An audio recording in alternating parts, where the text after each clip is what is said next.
Hi అండి అందరికీ. ఏంటి కోడిని పట్టుకొని నిలబడుకుంది అనుకుంటున్నారా? ఇంకా చికెన్ తినైతే మేము చాలా రోజులు అవుతుంది. ఇంక ఇంట్లో ఎలాగో నాటుకోళ్ళు ఉన్నాయి కదా, అందుకే ఒక కోడిని అయితే కట్ చేసుకొని చికెన్ వండుకుందామని అయితే కట్ చేస్తున్నాము. ఈ కోడి అయితే 1.5 లేదా 2 కిలోల వరకు అయితే ఖచ్చితంగా ఉంటుంది. 2 కిలోల పైన 3 కిలోల లోపు ఖచ్చితంగా ఉండొచ్చు అని అయితే నేను అనుకున్నాను. ఇంకా మా చెల్లి అయితే బేషన్లోకి వాటర్ వేస్తుంది అనమాట. ఆ వాటర్ అయితే హాట్ వాటర్. కోడిని కట్ చేసిన తర్వాత హాట్ వాటర్ ఎందుకు వేస్తారంటే కోడి పైన ఉన్న తోలంతా ఈజీగా వచ్చేస్తుంది అనమాట. అందుకే ఎక్కువగా హాట్ వాటర్ వేసుకొని నీట్ గా వాష్ చేస్తూ ఉంటారు. కోడిని అయితే నీట్ గా వాష్ చేసేసుకొని ఇంకా క్లీన్ చేసిన తర్వాత నిప్పుల పైన కాల్చుకోవాలి. నిప్పుల పైన కాల్చుకున్న కోడి టేస్ట్ అయితే చాలా బాగుంటుంది. మేము ఎప్పుడు కోడి కట్ చేసినా సరే ఇలాగే చేస్తామన్నమాట. ఇంకా ఈ చికెన్ ఫ్రై అయితే ఈజీగా తక్కువ టైంలో అయితే వండేద్దాం అనుకుంటున్నా. ఇంకా ఈ వీడియోలో అయితే నేను ఈ రోజు ఈ చికెన్ ఫ్రైని ఎలా చేస్తాను అన్నది వీడియోలో చూపిస్తా. లాస్ట్ వరకు అయితే చూడండి.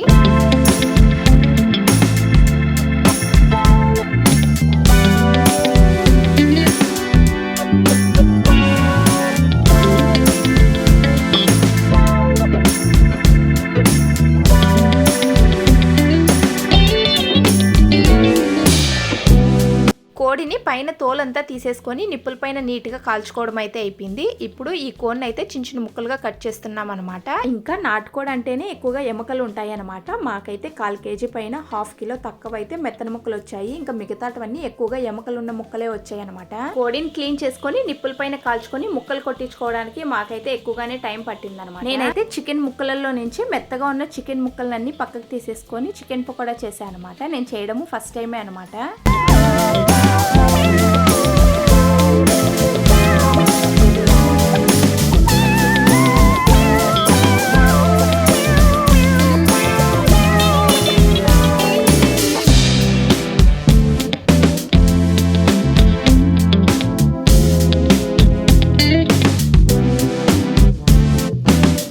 ఇదిగోండి మాకు వచ్చిన చికెన్ ముక్కలు అయితే ఇవే అనమాట. నాటుకోడి మెత్తన ముక్కలతోటి చికెన్ పకోడా చేశాను. వీడియో తీసి కూడా ఛానల్లో పోస్ట్ చేశాను. ఛానల్లో ఉంటుంది, ఇంట్రెస్ట్ ఉన్న వాళ్ళు చూడండి. ఇంకా మిగతా ముక్కలతో అయితే ఫ్రై చేసేసాను అనమాట. నేనైతే ఇంకా ఈ చికెన్ ముక్కలలో నుంచి మెత్తన ముక్కలను అయితే సపరేట్ చేస్తున్నాను అనమాట.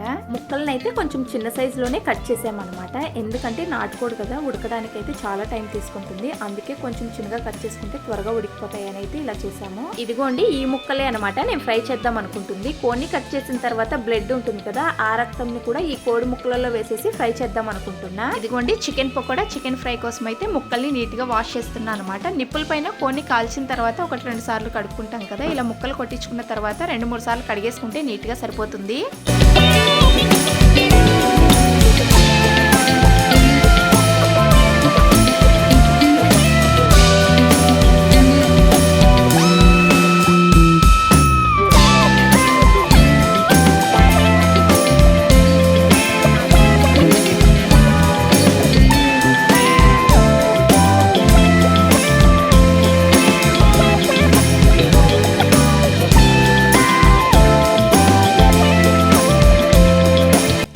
ఇవైతే చికెన్ ఫ్రైకి తీసిన ముక్కలు అనమాట. ఇంకా ఈ మెత్తన ముక్కలేమో చికెన్ పకోడా కోసం అనమాట. ఇంకా రెండింటిని నీట్ గా కడిగేసుకుని అయితే పక్కన పెట్టేస్తున్నా. ఇంకా చికెన్ ఫ్రై కోసం అయితే రెడీ చేసుకుంటున్నా అనమాట. ఫస్ట్ అయితే ఒక మిక్సీ గిన్నెలోకి టమోటా, ఆనియన్ అయితే ఇట్లా కొంచెం పెద్ద సైజులో కట్ చేసుకుంటే సరిపోతుంది. ఇంకా వెల్లుల్లి, అల్లంతో పాటు చెక్క లవంగం కూడా వేసుకొని మెత్తగా పేస్ట్ చేసుకోవాలి. నేనైతే చికెన్ ఫ్రైని ఒక్కొక్కసారి ఒక్కొక్క విధంగా చేస్తాను అనమాట. కావాలంటే దీంట్లో కొన్ని గసగసాలు, కొబ్బరి కూడా వేసుకొని మెత్తగా పేస్ట్ చేసుకోవచ్చు. ఇప్పుడైతే నేను వేయడం లేదు. ఈ విధంగా మసాలాని మెత్తగా మిక్సీ పట్టేసుకొని పక్కన పెట్టుకోవాలి. ఆ తర్వాత ప్యాన్ లోకి ఆయిల్ కొంచెం ఎక్కువగానే వేసుకోవాలి. ఎందుకంటే నాన్ వెజ్ కదా, నాన్ వెజ్ కి ఆయిల్ కొంచెం ఎక్కువగా వేస్తేనే చాలా బాగుంటుంది. ఆయిల్ వేడెక్కిన తర్వాత 1 స్పూన్ వరకు సోంపు కూడా వేసుకొని లైట్ గా ఫ్రై అవనివ్వాలి. ఆ తర్వాత గుప్పెడ వరకు కరివేపాకు కూడా వేసుకొని మంచిగా ఫ్రై చేసుకోవాలి. ఫ్రై చేసుకునేటప్పుడు కరివేపాకు ఎక్కువగా వేసుకుంటే టేస్ట్ బాగుంటుంది అనమాట. తర్వాత ఒక బిర్యానీ ఆకు కూడా వేసాను. తర్వాత మిక్సీలో పట్టుకున్న పేస్ట్ ను వేసుకొని పచ్చివాసన పోయేంత వరకు అయితే ఫ్రై చేసుకోవాలి. ఆయిల్ మొత్తం ఇలా పైకి తేలేంత వరకు అయితే ఉడకనివ్వాలి.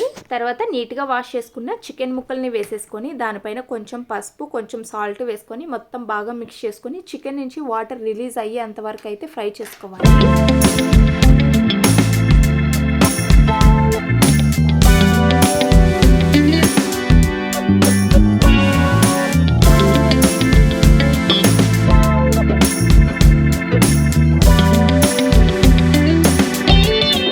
ఇలా మిక్స్ చేశాక మూత పెట్టేసుకొని ఉడికించేసుకుంటే చికెన్ ముక్కలు త్వరగా ఉడికిపోతాయి అనమాట. ఈ మాత్రం వరకు ఫ్రై చేసుకుంటే సరిపోతుంది. ఇప్పుడు దీనికి కావాల్సిన మసాలాను అయితే యాడ్ చేసేద్దాం. మీరు తినే స్పైసీని బట్టి కారంని యాడ్ చేసుకోండి. నాటుకోడి ముక్కలలోకి కారం కొంచెం ఎక్కువగా వేస్తేనే టేస్ట్ బాగుంటుంది అనమాట. కారంతో పాటు ధనియాల పౌడర్, కొంచెం గరం మసాలా, చికెన్ మసాలా వేసుకొని మళ్ళీ మంచిగా బాగా కలిపేసుకొని ఫ్రై చేసుకోవాలి. నాటుకోడి ముక్కలు కదా, ఉడకడానికి కొంచెం టైం ఎక్కువగానే పడుతుంది. మూత పెట్టేసుకొని ఉడికిచ్చేసుకుంటే సరిపోతుంది అనమాట. ఇప్పుడు ఈ మాత్రం వరకు ఫ్రై చేసాం కదా, ముందుగా పక్కన పెట్టుకున్న రక్తంను కూడా వేసేసుకొని ఈ చికెన్ ముక్కలలో ఫ్రై చేసుకుంటే సరిపోతుంది. రక్తం వేసిన తర్వాత చాలాసేపు ఏం ఫ్రై చేయాల్సిన అవసరం లేదు. జస్ట్ 1 నిమిషం పాటు ఫ్రై చేసుకుంటే సరిపోతుంది. తర్వాత ఆనియన్, టమోటా వేసి మిక్సీలో పేస్ట్ చేసాం కదా, పేస్ట్ తీసేసిన తర్వాత మసాలా కొద్దిగా అలాగే ఉంది. దాంట్లోకి కొంచెం వాటర్ వేసి అయితే దీంట్లో వేస్తున్నాను అనమాట. మామూలుగా బయట తెచ్చుకున్న కోడి ముక్కలతో ఫ్రై చేసుకున్నప్పుడు అయితే వాటర్ వేయాల్సిన అవసరం లేదు. నాటుకోడి ముక్కలలోకి కొంచెమైనా వాటర్ వేయాలి, మెత్తగా ఉడుకుతుంది అనమాట. ఇలా మొత్తం ఫ్రై చేశాక లాస్ట్ లో కొత్తిమీర వేసేసుకొని కలిపేసుకుంటే సరిపోతుంది. వైట్ రైస్ లోకి ఈ ఫ్రై వేసుకొని తింటే టేస్ట్ చాలా బాగుంటుంది. రసంలో కూడా కాంబినేషన్ ఈ ఫ్రై చాలా టేస్టీగా ఉంటుంది.